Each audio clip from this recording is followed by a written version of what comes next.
Good morning.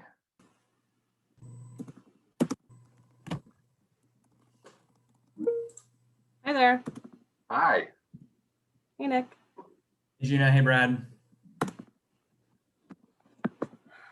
Welcome to the practice session. Thank you. At the City of Portland Bureau of Transportation, also known as PBOT. Today's presentation session is focused on the active and ongoing adaptive reuse of our streets as part of our response to the COVID-19 crisis. You'll hear about how we pivoted in a time of crisis to adapt programs and work plans to implement new initiatives and address new needs. You'll hear about the struggles of connecting with communities in a time where communication was challenging and shifting priorities made street response the least of people's worries. You'll hear about how we adopted a nimbler approach to our temporary programming, facilitating quick implementation and responsive feedback loops. And you'll learn about how we focus our short-term responses to advance Portland's long-term goals. We emerged from this experience with new ways of doing work and new relationships with our communities. While we're still as busy as ever in responding to this crisis, we can see a glimpse of the future ahead. Some of what we've built during this time will vanish along with, we hope, along with COVID-19. But some will be folded into ongoing programs and processes, and some efforts are likely to create new program areas that didn't exist previously. Today, we welcome three presenters from the Portland Bureau of Transportation to share about PBOT's COVID street adaptation response called the Safe Streets Initiative. First up will be Mike Serritella, a planner at PBOT's Area and Project Plans team. Mike will give an overview of the Safe Streets Initiative and touch on some of the programs and projects that have come to symbolize our work during this time. Following will be Shaina Hobbs, a coordinator in our Active Transportation and Safety Group, to speak on the Frontline Community Partnerships Program. This program gave us a platform to support collaboration with community partners during a time where everyone's resources were stretched thin. And closing us out will be Gena Gastaldi, a planner in our Complete Streets Group, who led the development of our Safe Streets Evaluation Report.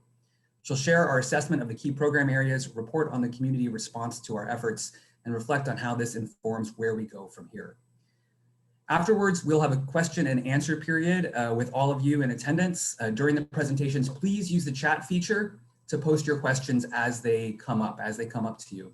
We may not have time to ask every single question, but I'll be monitoring the chat and I will elevate those juicy ones to our presenters to facilitate discussion. To start us out, I want to please welcome Mike Serritella to share lessons from the Safe Streets Initiative. Thank you, Nick. Thank you, Brad, for the introduction. And thank you to everyone who's here today to hear about this. We're really excited to share about this program and take your questions at the end. Let me just share my screen. Okay. All right. Hey everyone, my name is Mike Serritella. As Nick mentioned, I'm a planner with the Area and Project Planning Group at PBOT. I'm going to be sharing kind of an overview of the Safe Streets Initiative, a little bit of an origin story, jumping into kind of three main program areas and sharing some reflections along the way before handing it off to Shaina. So our story begins a little over a year ago in a far off time called March 2020, where when the pandemic first emerged in the United States and kind of set us on the course for a year that would transform our city and our lives and our work in ways that none of us could really anticipate at the time. Going back to those early days of the pandemic, COVID, it would be an understatement to say that COVID moved quicker than anyone could have anticipated. Within a period of a couple of weeks, we went from having our first confirmed case at the end of February in Oregon to within a couple of weeks, schools closed, major public institutions closing, and within by the kind of later half of the month, the entire West Coast economy region experiencing a stay-at-home order. Really kind of an unprecedented scale of change and dynamic kind of challenges facing our city. And in those initial weeks and months, our initial understanding of the crisis was very limited as compared to it is today. There was confusion and concerns about the transmission risk, scale, and duration of the pandemic. No one knew whether this would be something that would be with us for a couple of weeks or a couple of months or a couple of years. We were really kind of wandering into a sense of the unknown. Millions and millions of workers losing their jobs, or in kind of an economic free fall that's really unprecedented in the history of our country, without a clear kind of path forward about how that would end or what that recovery would look like. And in this kind of situation, ourselves as public servants, as keepers of the public realm in many ways, we're just kind of moved with a sense of urgency to adapt and respond while we were managing all the change that we were experiencing in the city, to kind of meet the moment with a response that could help our city weather this unprecedented challenge. Initial ideas, and we kind of started with thinking about, well, what are the kind of tools and services that we can provide to adapt our streets and our city to respond to this crisis, and what are the kind of key needs that we're seeing that people need in this time of crisis, and what are the connections and what are the synergies between them. And as initial conversations and brainstorms in our team kind of led to bigger conversations in the Bureau, and as we expanded that conversation, we found that many of our colleagues had great ideas and great kind of nimble adaptive responses that they could bring to the table to help address this crisis. And so over the course of the stay-at-home period, these ideas and strategies kind of coalesced into what would end up being the Safe Streets Initiative, something that we launched right as we were leaving the stay-at-home order a little less than a year ago. So the document that we developed during this period, called the Safe Streets Initiative, is really just a framework, strategy, and a series of programs designed to adapt Portland streets to meet the kind of unique challenges posed by the COVID-19 pandemic, and set ourselves on a course to leverage this moment of disruption to pursue longer-term goals around economic and racial equity in our city. The Safe Streets Initiative is based in many ways around this framework that we call the Path to a Better Future framework, realizing that the actions that we need to take at the beginning of the pandemic and in the kind of extended period of physical distancing that we're in right now, the kind of changes we make in the right of way to deal with the challenges of today should keep in mind and look forward to kind of future elements and future phases of this work. So the things that we do, the near-term actions to address physical distancing on streets that were not designed to have, to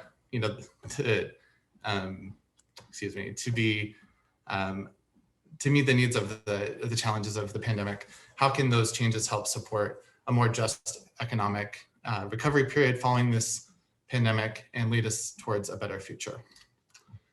So here we are, kind of in this point of transition, in this inflection point where rapid vaccination deployment is underway. Cases are still high, but this sort of end point is visible in this physical distancing. And really, as we transition from this physical distancing phase, keeping our eye on how do we recover to a more just and better and more equitable future.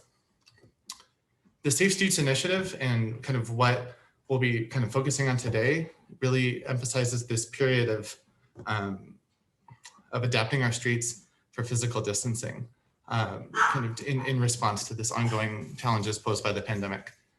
While the Safe Streets Initiative outlines many different strategies and actions to address this kind of unique period of the pandemic, as we went through implementation, they really sort of coalesced into three main pillars of action. Our Safe Streets, Slow Streets program around expanding improving our neighborhood greenway network into a series of safe shared streets for human powered mobility. Our Safer Busy Streets program, which was a rapid implementation to make space on our busier streets with constrained or missing sidewalks to allow space for people to move freely while maintaining physical distancing on streets that were just not designed for that. And our Healthy Businesses program, which rapidly reimagined our right-of-way to provide space for businesses to operate safely while also in compliance with COVID-19 public health guidance. Each of these 3 initiatives are based kind of around 3 major questions.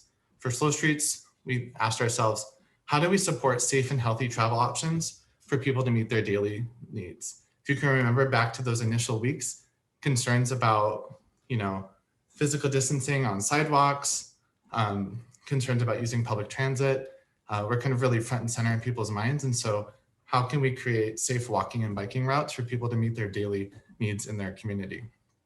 Safer busy streets, focusing really on how, many of our busy arterials, especially in the eastern part of our city, have narrow sidewalks or missing sidewalks and lack the kind of space for people to be able to walk and also maintain physical distancing. So how do we rapidly expand that space? Take a work plan that would normally take years and get it done within a few weeks. And then our Healthy Businesses program, which is really just centered on giving, doing everything we can to help support our workers and our small business community, which really define our city streets and main streets and public spaces. So I'm going to do a quick deep dive into each of these 3. So slow streets was focused on providing, using advisory diverters and messaging to promote safe physical distancing for people walking and biking. So if you live in Portland, you may have seen these barrels and signage deployed in your neighborhood. This rapid deployment of this tool was something that was both quick and helpful for folks in emphasizing that these streets were going to be spaces for people to be able to walk, roll, bike, however they get around while maintaining physical distance.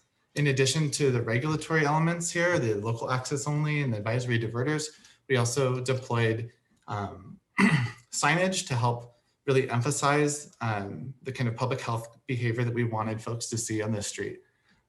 We worked with our equity communities to translate these signs and deploy them in multiple languages in response to the diversity of languages within our city. All in all, in 2 phases over the summer of 2020, we were able to transform our existing and planned neighborhood greenway network, which is over 100 miles of low traffic streets throughout the city, into a kind of citywide network of safe routes for walking, biking, rolling, in maintaining that physical distancing during COVID. There were over 212 installations, and you can see here really kind of focused throughout the city with a large emphasis in areas with deficient greenway networks. Gina will be able to kind of go into more detail about how those, where those specific advisory diverters were deployed and some of the feedback that we received from folks as we rolled them out. The next big pillar of the work is focused on the safer busy streets, which again is about expanding space in constrained walking corridors where there's high pedestrian demand and there's just not enough space for people to maintain that safe distance. Our initial scan, there's constrained sidewalks kind of all over the city, but we wanted to lead with equity in this program area, and thinking really about our East Portland arterials, where there's busy automobile traffic, fast moving traffic, and the sidewalk network is less developed and less complete. And so our initial scan really focused on those arterials in pedestrian districts where, the kind of nexus of busier streets, high pedestrian activity and high equity kind of came together and helped us prioritize where to move first on this. These projects under the Safer Busy Streets umbrella really kind of exist in 3 major categories: expanded corners, so extra space for people to wait at corners, but also shorter crossing distances for people crossing these kind of busier, wider streets. Expanded bus stops, so safe spaces for people to wait outside of the pedestrian through zone while they're waiting for a bus to reduce that risk of transmission of people kind of standing together near each other on the sidewalk. And expanded walkways, which was a kind of rapid deployment of extra space for walking on streets that were there's missing or constrained sidewalks where people can't maintain 6 feet of distance and pass each other without having to step into a busy right-of-way. The expanded corners, we were able to deploy this at 10 locations in East Portland. Quickly deployed with delineator post and paint to, kind of bring the benefits or some of the benefits of a larger, more complicated capital project, but to do it in not in a period of months, but in a period of weeks or days. Our expanded bus stops program, we collaborated with TriMet to serve bus stops in the kind of busier Montevilla and Russellville sections of East Portland. And we were able to rapidly deploy kind of interim bus platforms so that, as you can see here, folks would be able to step out of the pedestrian through zone onto that bus stop and access the bus in a safe way. And our expanded walkways program, which, as you can see here, used flexible delineators and other types of infrastructure to widen that pedestrian space so that folks can pass each other or walk, on the same side of the sidewalk as one another while maintaining that critical physical distancing space. The last kind of major element of this work focused on social distancing and physical distancing is our Healthy Businesses Permitting Program. This program was launched a little bit later than the other two in May 2020 and has been something that we've renewed over and over again due to its popularity with the general public, but also the kind of critical function it serves with our businesses being able to stay open and keep people employed in a safe and healthy way. The program was a streamlined and free permitting system for repurposing streets in our commercial, kind of major commercial and business district areas, providing, and kind of took the form of 4 major types of repurposed right-of-way. Parking plazas, which took parking spots and turned them into outdoor seating or outdoor spaces for outdoor commerce, kind of a smaller scale intervention. Kind of a range of sizes of interventions of street plazas, ranging from side streets where we closed, maybe half the street and opened that space up for business use, to entire kind of streets that were closed to automobile traffic, but open for more human-centered uses, whether it be dining, commerce, microenterprise, or just space for community. And last is this sort of pickup and drop-off area. So while some businesses moved their inside business outside, a lot of businesses, especially our small businesses in the restaurant community, really transitioned to a takeout and delivery model. And so are there ways that we could help free up that curb zone so that when folks are arriving by vehicle or in other means to pick up that, their goods and leave, that curb could be managed better and more efficiently. So overall, there was about 700 healthy business permits issued over the summer of 2020.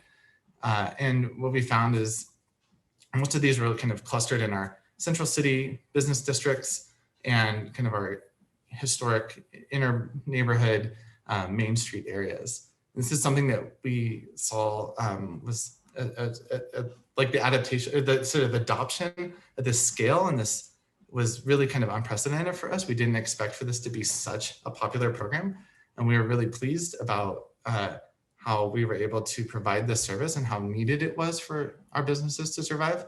But there's also some kind of major gaps in terms of who was able to benefit from this program.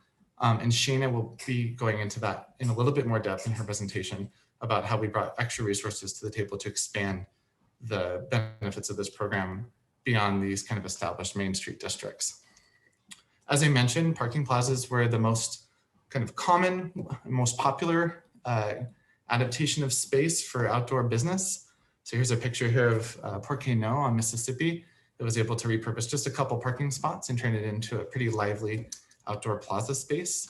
But also, in some cases, there was kind of a bigger move where multiple businesses collaborated with each other to open up an entire street to be a more dynamic space for multiple businesses to participate in and create kind of a plaza environment.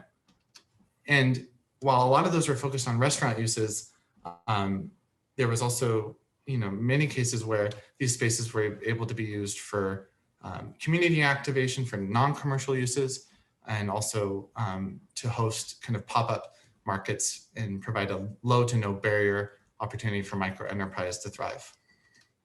So that's kind of the main 3 pillars: slow streets, safer busy streets, and healthy businesses program. When we look at how this shakes out across the city, we see that each of these 3 initiatives kind of responding kind of to the needs in various districts. You see more healthy businesses in the kind of inner central city, Main Street areas, the slow streets being a kind of citywide approach, and our safer busy streets really emphasizing the needs and constraints in East Portland. And, you know, one of the things that really, I think, what allowed us to initiate this so quickly and on this scale that we did is that a lot of these responses were not something that we started from scratch at the beginning of the pandemic, but was rather an adaptation or expansion, or kind of, in the case of the Healthy Businesses program, like a supercharging of an existing program. And so as we think about kind of where this goes next, kind of continuing this trend of building off our existing strengths, learning from doing in experimentation, and taking those lessons, reflecting critically on them, and thinking about the future. So here we are kind of at this transition point where the kind of demands of physical distancing, you know, we can see a light, however distant it may be, is still unknown at the end of the tunnel. And Gena will be able to kind of talk a little bit more about what we learned from this experience, how we're internalizing it as a bureau, and how we're responding to community, and how we're going to move forward into these next phases. Because even though the virus may be no longer with us in 6 months to a year, or whoever knows exactly how long, the kind of lingering effects of this disruption will stay with us. And so we're in a position to take this moment and what we learned from this and work towards that better future. So I'm going to stop there and pass it over to Shaina. And I'll be available at the end for comments, questions. So thank you so much. Great, thank you. Let me switch over. All right, can you see that all right? Okay, good morning, everybody. If you join us a little bit late, I'll just reintroduce myself. I'm Shaina Hobbs, a coordinator in PBOT's Active Transportation and Safety Division. Today, I'll be talking a little bit about our Frontline Community Partnership Program, which was imagined by our former Equity Inclusion Manager, Irene Marion, as a way to lift up the work that Mike just outlined, our Safe Streets initiative. So our main goals for the program were to strengthen the Bureau's COVID-19 response work, to ensure that the safety and travel needs of frontline communities were supported, and to reprogram our sponsorship funds to build relationships with community partners. So spring and summer times, usually when PBOT is holding a lot of community engagement events, doing a lot of tabling and sponsoring events held by our partners in the community. And so with the onset of the pandemic, basically all of those events were canceled. And so this program was a great opportunity for us to reprogram our sponsorship dollars to strengthen the impact of our work, and to support our community partners. So this program went through from June through November of 2020. The communities we intended to serve with this program are listed here. Many of our most vulnerable communities were deeply impacted by the compounding effects of the pandemic. So it was important to us to make resources available to the organizations and businesses serving these community members.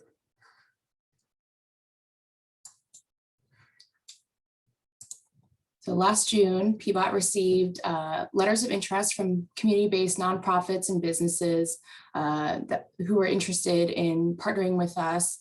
And we were able to select 16 organizations to work with us through the summer and fall.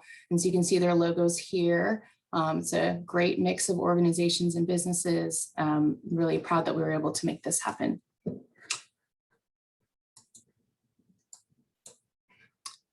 And usually when PBOT contracts with a community-based organization, we already have identified our scope of work. So for example, PBOT will contract with an organization to help us with community engagement for a street improvement project. But this program was different because it was built with a lot more flexibility, and we were able to be more flexible due to the COVID-19 emergency and how it changed our procurement rules, which are notoriously, it makes contracting with the city notoriously difficult. Because we wanted to eliminate barriers to this partnership, we waived our insurance requirements for the Frontline Community Partnership. And that's often a huge barrier to working with the city. So I'm really happy we were able to do that.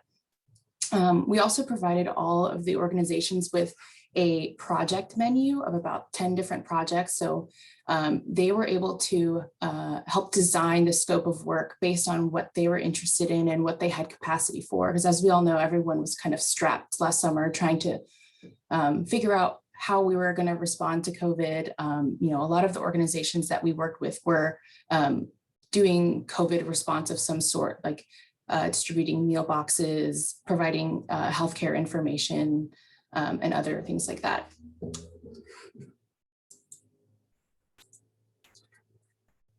So our partners were able to do a wide variety of projects with us. I'm going to talk a little bit about the implementation of all the work that happened last summer and fall, and I'll share a little bit about the challenges and lessons learned. So this is a high-level list of projects that some of our partners worked on. So partners were able to choose up to 3 programs or projects to work with us on. And so since we had, over a dozen partners, multiple projects each, you can imagine we had a lot going on last year. So some of the projects were identifying locations for the slow street signage, deepening our engagement around the Healthy Businesses program to make sure that more people were able to access the permits, improving our engagement around our Biketown e-bike launch that happened last year, and then helping us transition our Sunday Parkways event into a virtual event. And I'll share more about that later. So you heard Mike talk about PBOT's Slow Streets program. So we were able to work with Verde, an environmental advocacy nonprofit in Northeast Portland, to learn more about where residents of the Cully neighborhood wanted PBOT to add slow street signage. So part of Verde's existing COVID response was delivering food boxes to households. And so this created a great opportunity for us to get feedback directly from residents. And so this map you see is areas where residents highlighted where they would want a slow street added. And then we were able to act on this feedback and add signage, slow street signage between Northeast Cully Boulevard and 72nd Avenue on Northeast Emerson Street. So the exciting thing is that we're continuing to get feedback from Verde on our slow streets installations, and we'll be adding additional locations in 2021. So another partner that we worked with on our slow streets engagement is Playgrow Learn. They're an organization that serves youth in East Multnomah County. When my colleagues worked with them to identify locations for the slow street signage, they chose locations in East Portland and Gresham. And so rather than saying, oh, we can't do that, my colleague Scott Cohen really went above and beyond and viewed this as an opportunity to collaborate with city staff in Gresham and pull this off for our community members. So you can see there's the city border. And so, it's still really close to the Portland border, but so glad we were able to make that happen. And it also created pathways close to these 2 schools in Gresham. And so here's a photo of some of the signage that was put up at 176th Avenue and Division. So they used our slow street signage, but then added a City of Gresham contact information to the sign. So it's a great example of how we're able to partner with Playgrow Learn and the City of Gresham. So in addition to engaging the community on the Slow Streets initiative, Playgrow Learn held a community bike ride when we launched our new Biketown e-bike system last summer. So the expansion, put bikes in East Portland and also lowered the ridership age to 16. So this ride was mostly youth who are served by Play or Learn, and they're really excited to ride the e-bikes. And then they also developed a helmet safety video for our Safe Routes to School program that will be used to teach bike safety. So it's a little screen cap in the bottom right that was super adorable.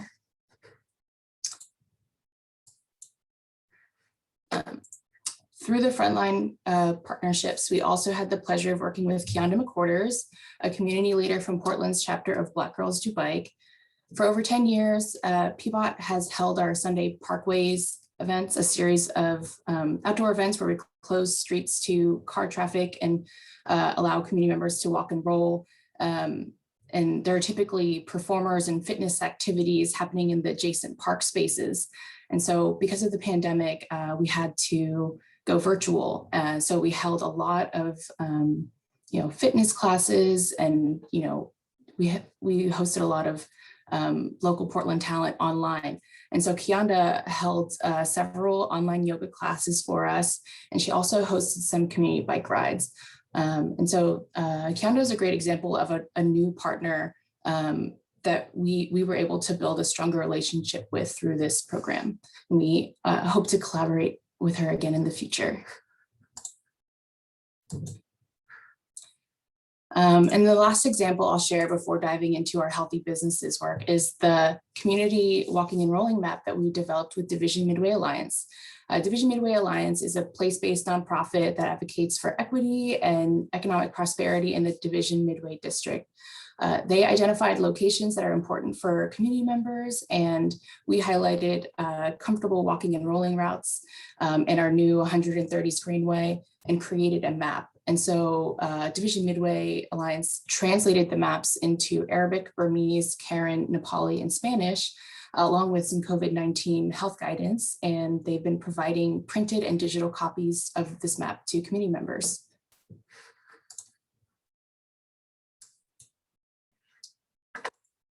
Now I'm going to talk a little bit about our Healthy Businesses program and how the Frontline Community Partnership strengthened this body of work.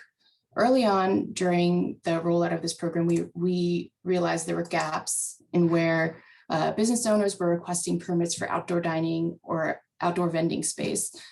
So Seoul District Business Association, Apano, and Division Midway Alliance were three partners with whom we engaged businesses in these areas where we saw gaps to make sure that people were able to access the permits. And through this engagement, we learned that a lot of businesses didn't necessarily need or want permits to close down parking spots or the street to do their business because they had access to parking lots. But what they were lacking was access to furniture. And so PBOT was able to meet this need and provide several businesses with furniture for outdoor dining in off-street areas.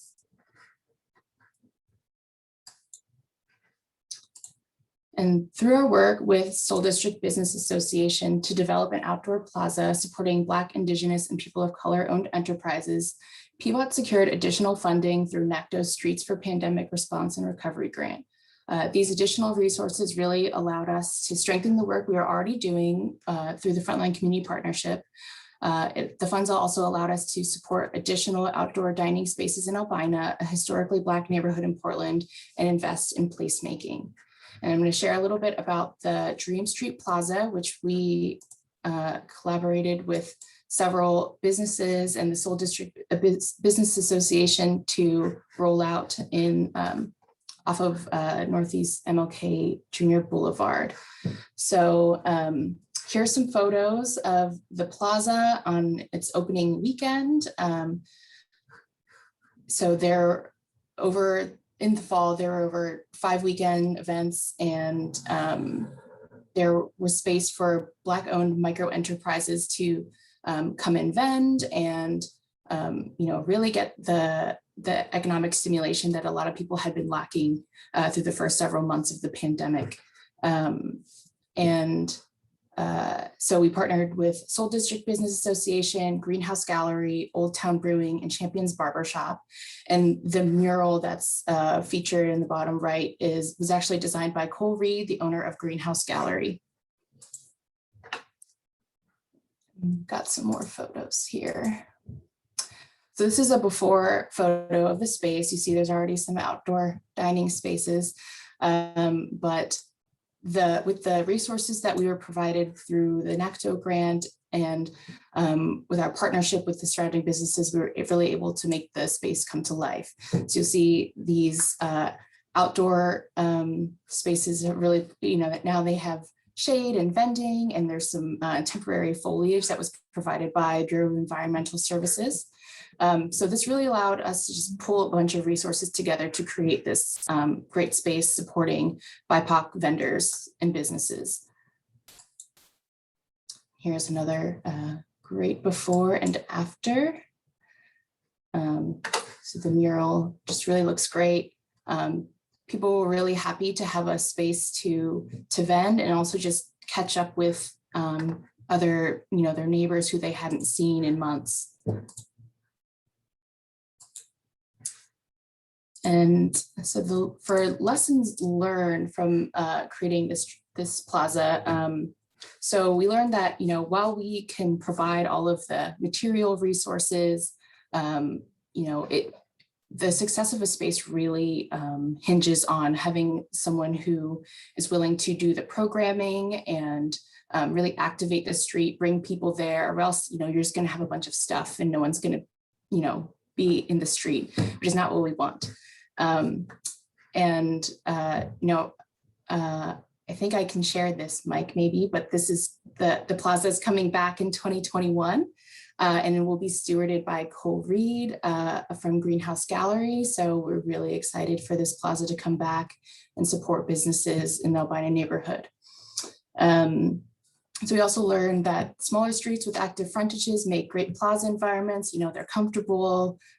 People feel comfortable letting their children, as featured in the photo, walk around, play around in the plazas. Oops. And then we also learned that streets are flexible and dynamic public spaces that can support a wide range of uses and purposes. And so I'll share some challenges of the Frontline partnership overall. So it was a really broad body of work. We built some really amazing partnerships with community organizations, strengthened existing ones, really created some strong new partners. And the project menu that we allowed partners to play to their own strengths, which was really great. And I'm so happy that we did that. But one of the things that we didn't really account for was the amount of time that it would take to allow partners to decide what they wanted to work on. We're also navigating rapidly changing COVID-19 guidance. And this square over the graph shows the period of time when the partnerships were being rolled out. So you can see we're also operating in this time where COVID cases were just drastically rising. And so we were navigating that, and we were also navigating all the other crises and trauma happening last year. And then because we had so many partners, they all had different levels of technical assistance that they needed from PBOT. And so I don't think we had accounted from the get-go how much staff time it would take to move the work forward because there were so many different projects happening. And then, yeah, there were a lot of different partners and projects. And so it was just really hard to keep the work moving forward, especially in a year as difficult as last year. And so lessons learned from pulling all of this together is just be flexible where possible. We were flexible where we could, and I think partners really appreciated that. But also you're going to have to build in the extra time to be flexible. We had to add an extra month onto the partnerships because there was just no way we were getting everything done by October. Anticipate contingencies. Who could have predicted that we wouldn't be able to go outside for 2 weeks because of the air quality? And then also there were things that because we were trying to be so flexible, we hadn't outlined in our agreements with partners. And so there were just some headaches that came up. And I think it just comes with being flexible. You might realize like something down the line wasn't outlined at the beginning. So just anticipate things coming up.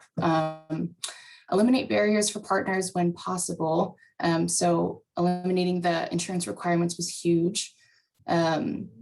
And be prepared to make the effort. So yeah, you'll need a lot of patience and tenacity to push forward partners like these, especially on the scale that we did. And allow for the extra staff time to, because you're also managing relationships and not just bodies of work. So these are people, they're real people in the community, and they're also going through everything that we all went through. And so yeah, just be aware of the extra effort that it'll take to make a partnership like this positive, so that everyone walks away feeling good, and that the work gets done. And that's what I have to share. I hope I didn't go over time too much. So thank you, everyone.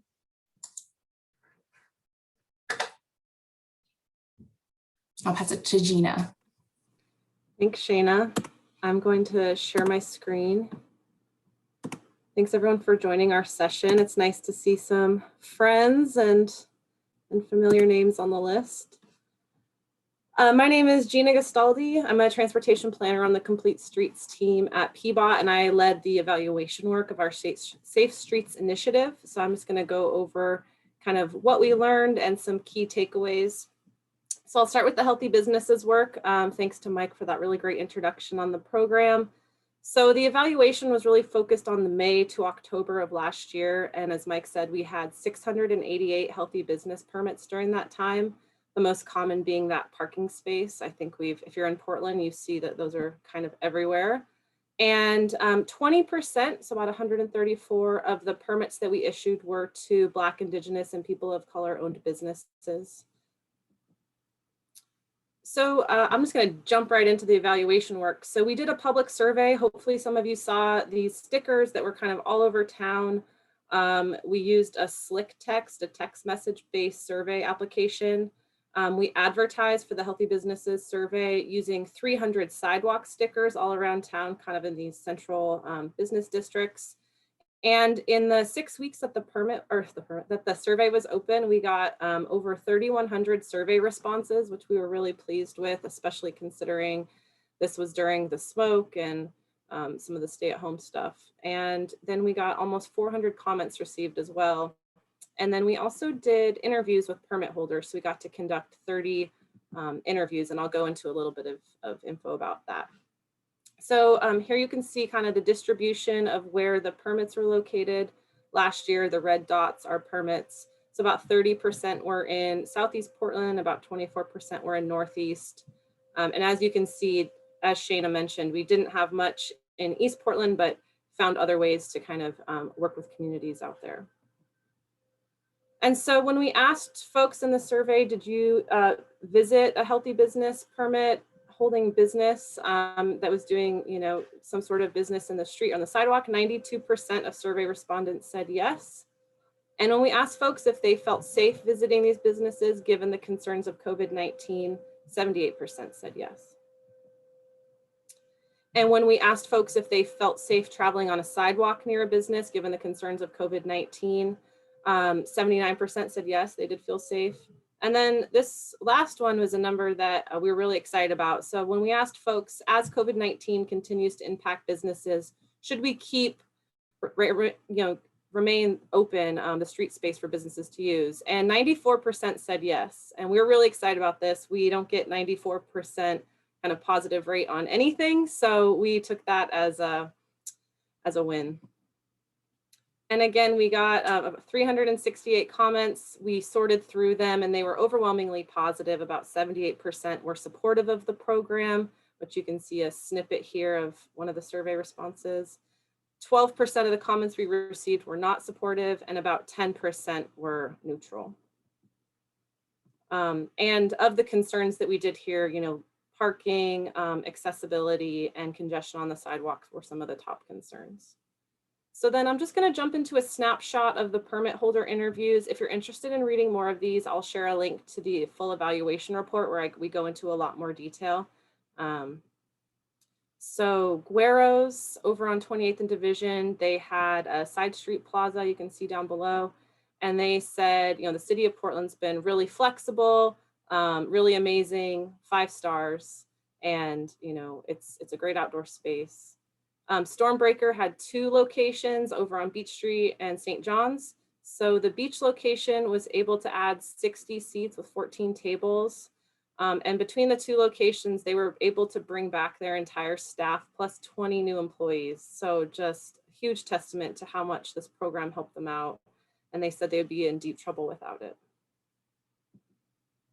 And the Clinton Street Plaza was a really fun one. This, we got to work with TriMet on this one to move the bus line. This had 7 businesses working together on this. This is also a neighborhood greenway, very active bikeway. So there was quite a few constraints on the street, but everyone worked together to pull it off. Between the 7 businesses, they were able to bring back 45 to 50 jobs and significant increase in sales. This was from one specific business that without the plaza, their sales were at 0. And with the plaza, they were at about 70% of pre-COVID numbers. So really significant. And then they also went into kind of the neighborhood livability aspect of it, that it really gave people a place to be, and people just really appreciated having that space. So some key takeaways, we were able to stand up a new permit program really quickly. We saw a wide range of support for this kind of reallocation of the right-of-way space. There were some concerns about sidewalk accessibility and safety, which as we continue with the Healthy Businesses permit program that we're addressing and working on.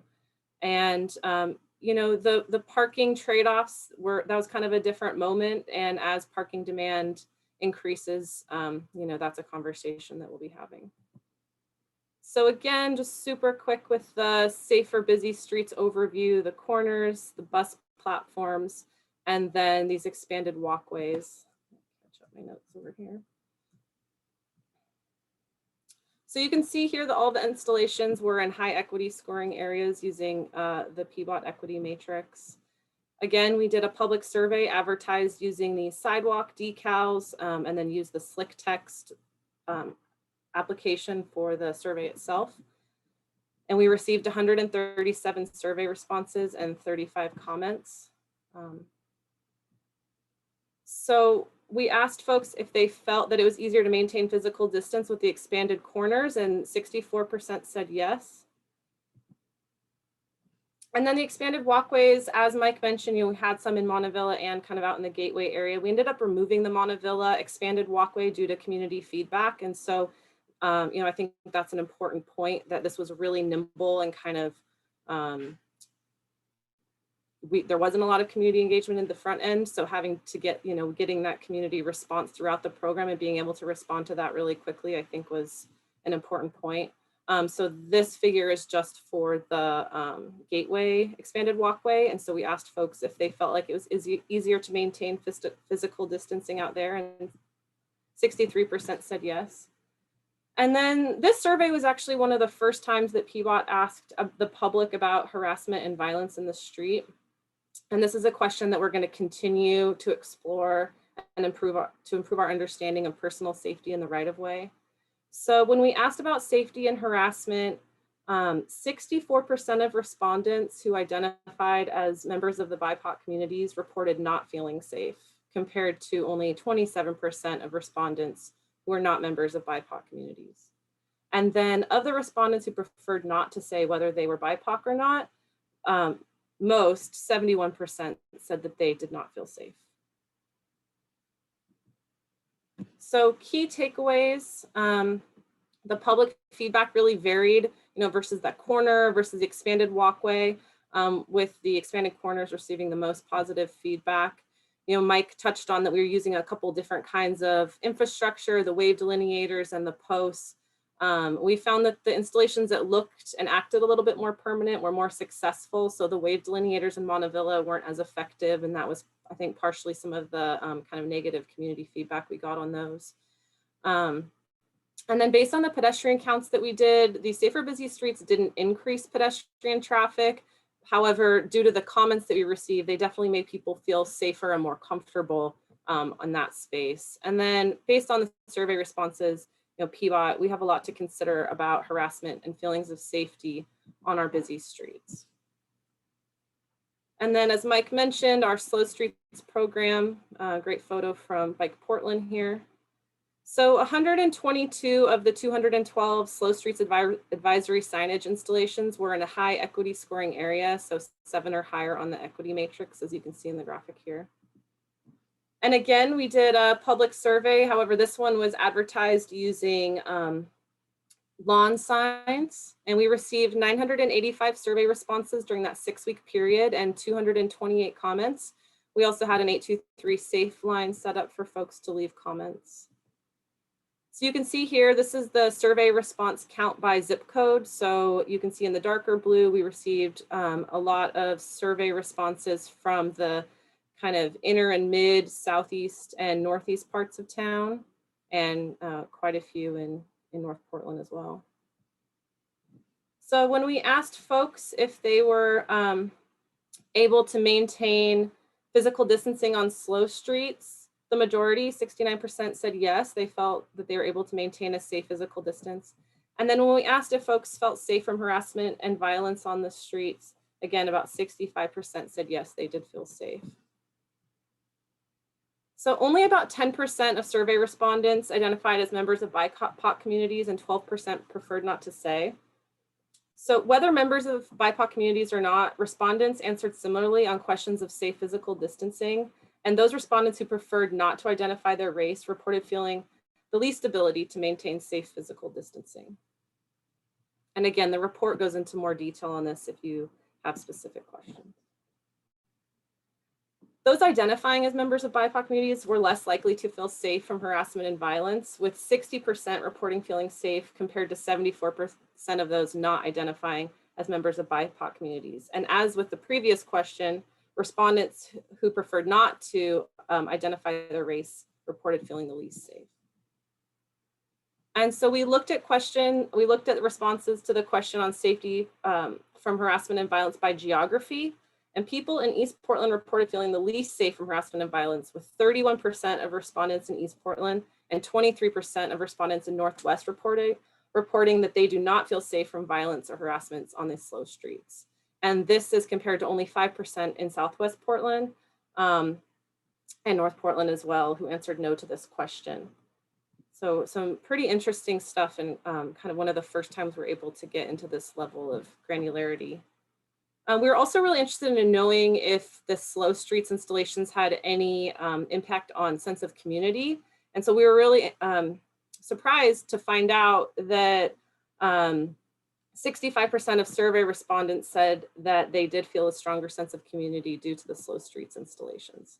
And then here you can see by zip code that those in inner southeast and inner northeast neighborhoods, as well as north and southwest, felt a stronger sense of community as opposed to other parts of town. And our public comments, about 66% of the comments we received were categorized as liking the program. And then you can see here, similarly, we looked at the comments by geography and found that 85% of the comments were categorized in North and Southeast Portland as liking the program. So key takeaways. So slow streets were generally liked, with interest in expanding the program, making it permanent. I think Mike and Shaina both touched on this, that we're continuing to explore ways to improve our understandings of personal safety and security in the right of way. And we were really surprised and encouraged to get this sense of community feedback from folks on the slower streets. So I went over that really fast because I want to be respectful of the time and have time for questions. But our next steps, you can see here, we're really taking what we've learned from the evaluation report and kind of all of those lessons learned, and figuring out what our next steps can be. So taking some of that slow streets work and making it more semi-permanent installations. The safer busy streets, looking for tools to quickly build safe walking space using kind of tactical urbanism and pop-up infrastructure. And then our healthy businesses program, streamlining that permit process and continuing with some place creation. And so that work is just continuing this year and into the future. And again, all of this information is in our Safe Streets Initiative evaluation report. I'll put a link in the chat for folks, and it goes into a lot more detail. And if you have any questions, feel free to reach out. And I think from there, I will stop sharing. Thanks, Gina. Thanks to all the presenters today for sharing your work over the last year. We've got a handful of questions in the chat. I don't know if these are visible publicly, but they've been coming straight to the presenters. And so we'll go through a few of these. A lot of the questions have come up, have kind of been answered throughout various different parts of the presentation today. One question we've got was more general.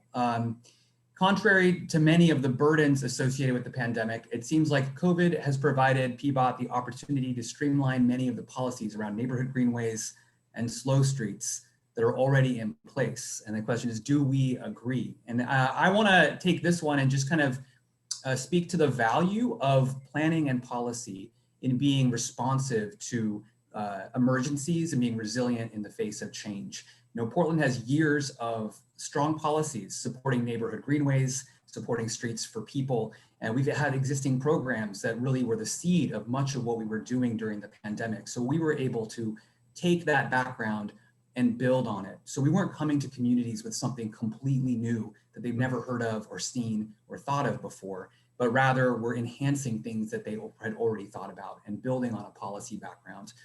Other cities, when faced with these same challenges or trying to do these same programs, are trying to start from scratch, and it makes that so much harder. So it really points to having these discussions early and often and ongoing so that this can be building on itself. I think some of this was touched on in the presentation, but a question about the challenges of serving East Portland with some of these programs. A lot of BIPOC-owned businesses and neighborhoods are on busy roads without sidewalks or without parking lanes to be modified. How did PBOT work to promote more equitable opportunities for these owners and businesses to remain open as much as possible? And maybe Mike, you could answer that one. Yeah, totally. Thanks, Nick. You know, this has been kind of a persistent challenge with the Healthy Businesses program, which, you know, by design, that toolkit that we had launched in originally was really kind of most compatible with kind of more historic Main Street commercial environments. That said, there's a lot that we have done and I think are continuing to do. So one thing, even though it's not technically right of way, is to help support outdoor operations in parking lots and other spaces outside of our streets and sidewalks, so that businesses that are maybe in a strip mall or have a back parking lot or something like that can participate with some of the tools that we've distributed and helped kind of organize and distribute out in East Portland, so they could participate in the same kind of similar kind of benefits of the program, even if the street right outside of their business wasn't compatible with that. So, you know, an example of that is we were able to tap into some CARES funding at the end of the last calendar year and provide direct cash assistance to permit holders, and also provide kind of kits of materials that were designed to be used in both on-street and off-street settings to businesses. And all of those, save for maybe 10%, were distributed in those kind of areas that Shaina highlighted on our map where we had less participation. That said, that still only kind of scratches the surface about what's possible. So as we look to this summer, you know, continuing conversations with Apano and Division Midway Alliance, working with our folks at BDS, Bureau of Development Services, to help bring a certain level of streamlined urgency to getting things deployed in off-street locations as well. But yeah, thanks for the question. It's something that's really front and center for us as we keep this program going. Thanks, Mike. I wanted to ask a question to Shaina. The Frontline Community Partnerships Program was a platform for building new relationships. Now that those are wrapped up or wrapping up, where do our relationships go from here for those community partners? Yeah, so I guess I should say some of the partners are actually still working on projects with PBOT. We are currently working on the Black Portland Matters Art Initiative project. So some of the partners that were shown at the beginning of my presentation actually chose to work on street art projects with PBOT. And so those will be rolled out this year. So we're looking for ways to elevate Black artists in Portland. So that's one way. I know PBOT is continuing to do a lot of, we're kind of building on these programs this year, strengthening them. And I think while we won't have the same format where we have everyone pick what they want to work on, I believe that the Frontline partnership kind of opened our eyes into what different partners' strengths were and will allow us to connect with the partners appropriate for each program to make that work happen. So I can't name anything specific happening right now, but later this summer we'll be rolling out a lot of work on our streets, and we'll definitely be connecting with some of the Frontline partners again. Thanks, Shaina. And then Gina, maybe to close us out, a question about kind of what comes next. I think your last slide kind of pointed to some of that, but there's so many people want to know, like, what have we learned from this and how are we going to fold this into our ongoing work? Yeah, absolutely. Thanks. Yeah, so for each of the 3 program pillars that we described, we're kind of working on the next steps and what, how we want to make those permanent or kind of what the next phase looks like. So for the Slow Streets Initiative, our neighborhood greenway coordinator is working to start to harden or kind of make semi-permanent some of those installations. So those will be rolling out hopefully soon. And then the Healthy Businesses Program, it was announced a couple of weeks ago that permit program has been extended through October of this year. And those permits are still free. So spread the word, or, if you know anyone that has a business in Portland and is looking for some additional square footage, would be happy to work with them. We're also working on a summer streets activation program for this summer that Nick Falbo is leading. And so there'll be some additional plazas and kind of enhanced plazas and more public space coming onto our streets this summer. And then for the Safer Busy Streets work that was led by Michelle Marks, our pedestrian coordinator, she's using all the lessons learned and some of the materials that she was able to develop in that work to keep pushing that forward. And so I think it's reasonable to expect more of those kind of quick tactical urbanism installations coming, kind of low cost, quick installations. So yeah, I mean, it was a whirlwind of a year, a lot happening, but definitely a lot of lessons learned. And it's nice to have this moment to kind of go through the evaluation, go through our lessons learned, and report to you all what we learned and what we heard. Thanks, Gina. And thanks, everyone. We're a little bit over time, so we're going to be wrapping this up and have Brad come back to close us out. I think we put our emails in the chat, so if you have follow-up questions, for those of you who joined us today, please reach out. We're always happy to talk and share more. Thank you, Nick, and thank you to Gina, Mike, and Shaina, as well as our ASL interpreters for us. And thank you to everyone attending this session. Another thanks to our sponsors. They're listed on our scheduled conference website. Thank you for coming, and enjoy the rest of the summit.